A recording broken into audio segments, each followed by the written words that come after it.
Hi, I'm Alex Archbold, and I've been buying and selling antiques since I was 9 years old. From basements to scrapyards, I'll look just about anywhere I can to find lost antiques and collectibles. And sometimes I'll go big and buy everything. I never know what's going to happen or who I'm going to meet. This is our life, this is our adventure, and this is Curiosity Inc.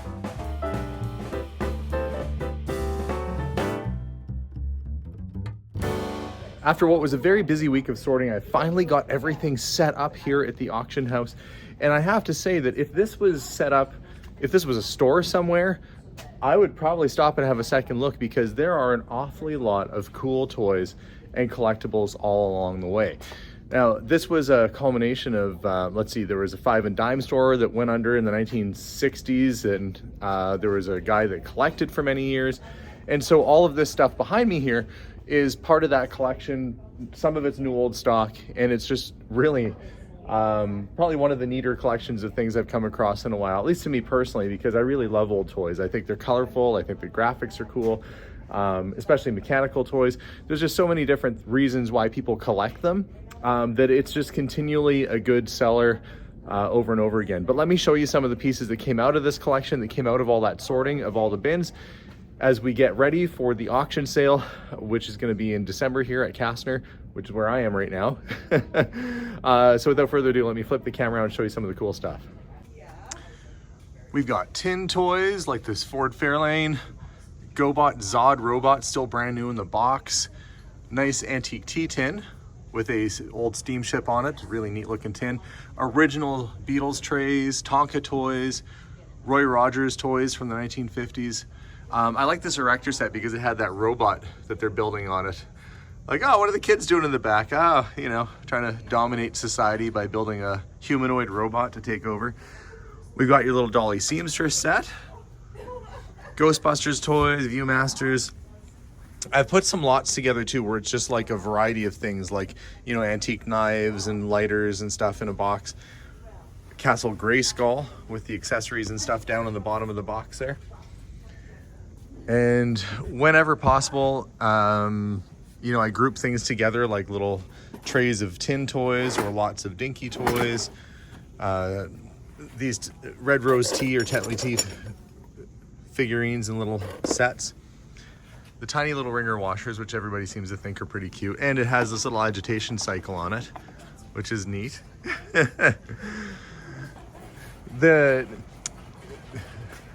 The gal working the desk over there, she loves these things. She's like, quit showing those off. She wants to get one.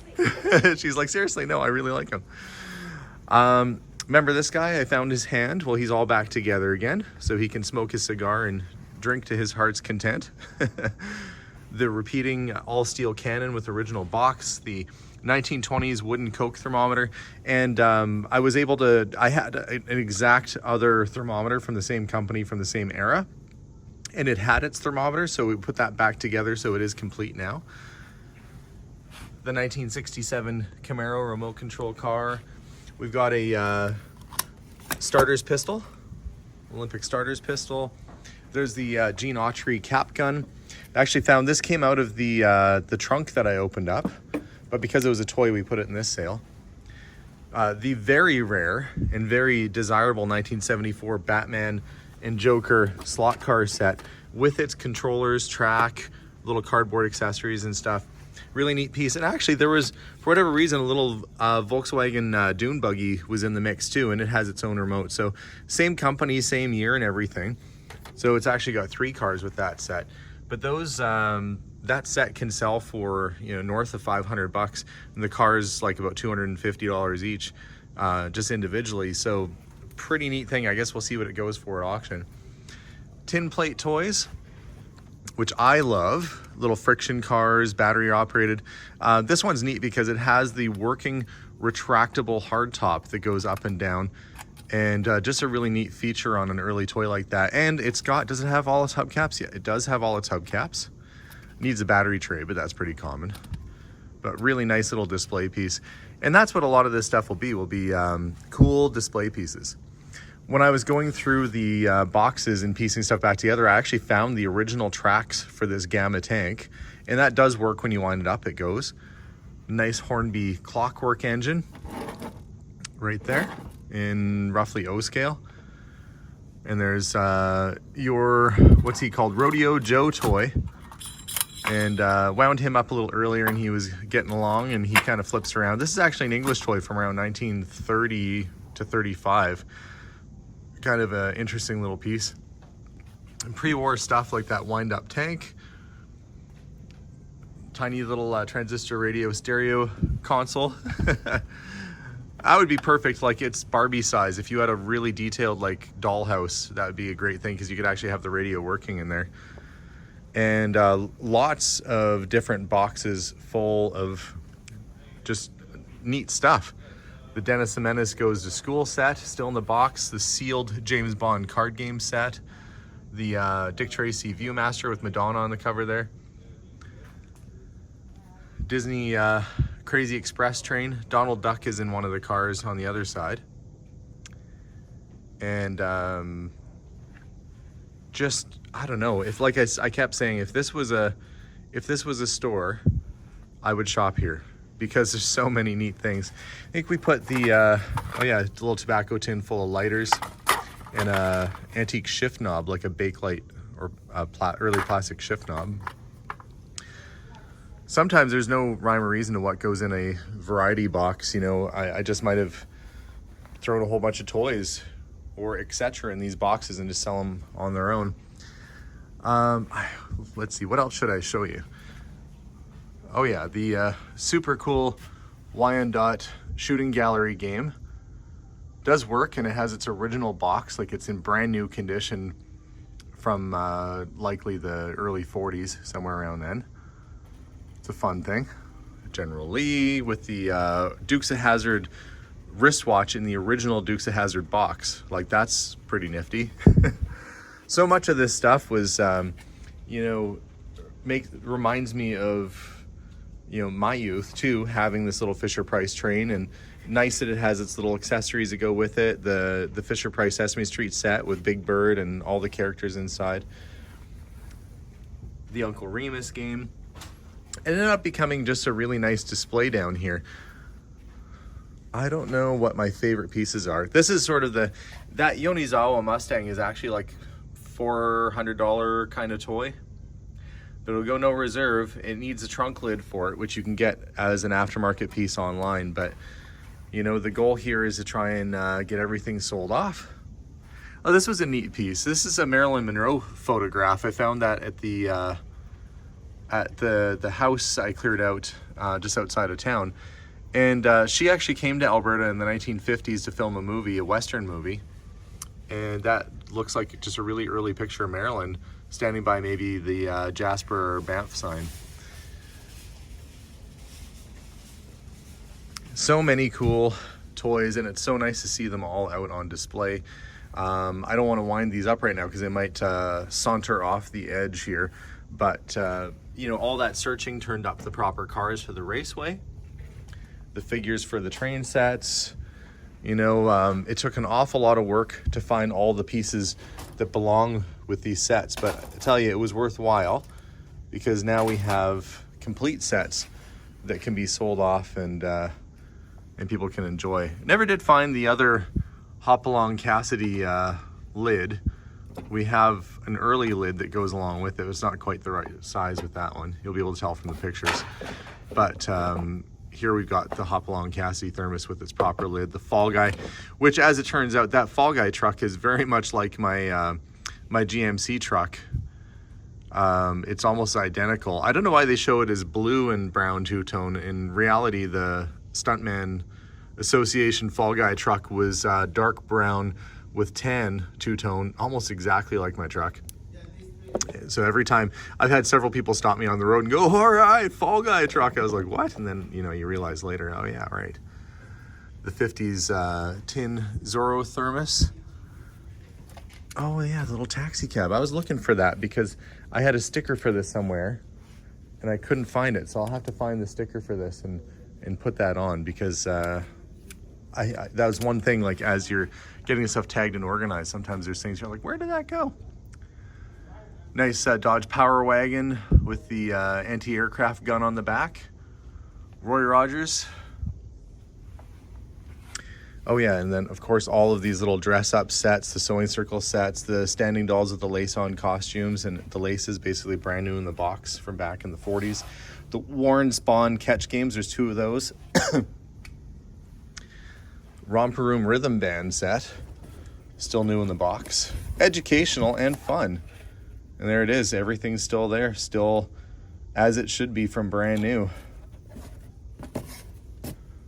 Probably one of my favorite pieces is the Coney Island Technofix playset, where you wind up the little roller coaster sort of car and it does the whole roller coaster and it keeps going around and around. That's just such a fun toy, and the graphics are fantastic, and it's got its original box. German made piece, really interesting item. And of course, if you're not necessarily looking for toys, but you just like collectibles, well, there's the Donald Duck lamp, an antique style barometer. We've got the porcelain 7-Up thermometer. It's a good piece, and then a couple more advertising thermometers. An old Corvette promotional model that you would have got right at the dealership. And it's got the original box. Maybe somebody at home has a 79 Corvette and you want to have the promo model that you would have got at the dealer. Well, there's your chance. And early, very early, Donald Duck and Daisy Duck play set. And then you got your paint box. Just a lot of things you don't see every day. And I think that's what was fun about going through these boxes. Every time I opened up a box, there was some other, you know, great graphic toy or, you know, fun little item that I hadn't seen. Like the Barbie Queen of the Prom set that's brand new, never opened. It's still factory sealed on the inside. You can see the plastic, it's still factory sealed, going back to the early 1960s. And of course you got the Barbie Dream Date. The doll sets, still in their boxes. And there's the Maribel, the doll that gets well. That's kind of a neat piece. That's the one where you get the cast and the bandages and you kind of fix her up. Old video game systems like the ColecoVision that's in there with its controllers, the lunch kits. This ought to be a pretty good sale. I mean, I've really just kind of grazed the surface of all the cool things that will be at the sale, and I guess time will tell. We'll see how things go, but I'm sure there's enough cool stuff here for anybody, from tobacco tins to vintage toy pistols to Snoopy watches that still work. I think I showed that on the other video. Old Meccano and Erector sets, Transformers, I don't know, the list kind of goes on and on and on. So the sale's coming up.